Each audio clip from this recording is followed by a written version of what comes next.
बहन का घर तोड़ने वाले शकुनी मामा। किसी छोटे से गांव में एक परिवार रहता था। इसमें एक भाई, बहन और उनके माता पिता थे। बहन का नाम सीता था और भाई का नाम रमेश। सीता का विवाह अच्छे परिवार में हुआ था और वह अपने पति रघु के साथ एक खुशहाल जीवन जी रही थी। उनका एक छोटा सा प्यारा सा घर था जहां प्यार और शांति का माहौल था।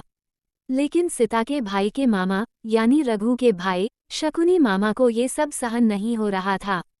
उन्हें कभी भी अपने बहन के सुखी जीवन से तसल्ली नहीं हुई थी।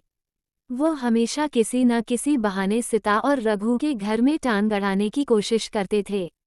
उन्हें लगता था कि अगर सीता का घर खुशहाल रहेगा तो वह अपनी बहन को कभी अपना नहीं बना पाएंगे।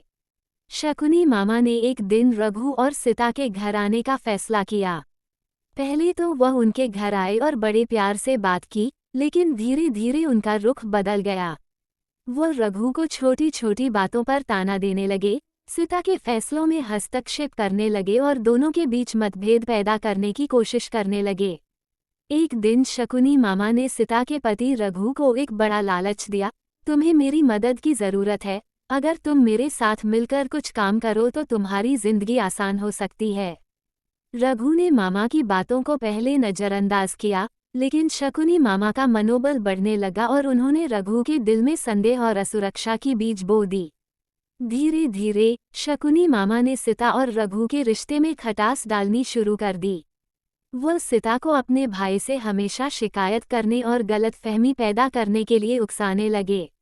उन्होंने घर के कामों में भी अनावश्यक हस्तक्षेप करना शुरू कर दिया, जिससे सीता और रघु के बीच झगड़े बढ़ने लगे। रघु और सीता की जिंदगी में ये बदलाव देखकर मामा खुश थे, क्योंकि उनका मकसद था कि उनका बहन का घर टूटे ताकि वह सीता को अपनी पकड़ में कर सकें। लेकिन जैसे ही रघु को ये सब समझ में आया, उसने तय किया कि अब वह मामा के चालों को नहीं सहेगा। उसने मामा के खिलाफ कदम उठाने का निश्चय किया और सीता के साथ मिलकर उसकी चालों का पर्दाफाश किया। एक दिन रघु और सीता ने मामा को एक जगह बुलाया और पूरी सच्चाई उजागर कर दी। मामा को समझ में आ गया कि उन्होंने जो किया वह गलत था। रघु और सीता के मजबूत रिश्ते को तोड़ने का उनका सपना अधूरा रह गया। इस घटना के बाद मामा ने अपनी गलतियों को समझा और परिवार में शांति की कोशिश की। सीख: किसी भी परिवार में सुख, शांति और प्रेम बनाए रखना सबसे महत्वपूर्ण है। रिश्तों में विश्वास और समझदारी होनी चाहिए।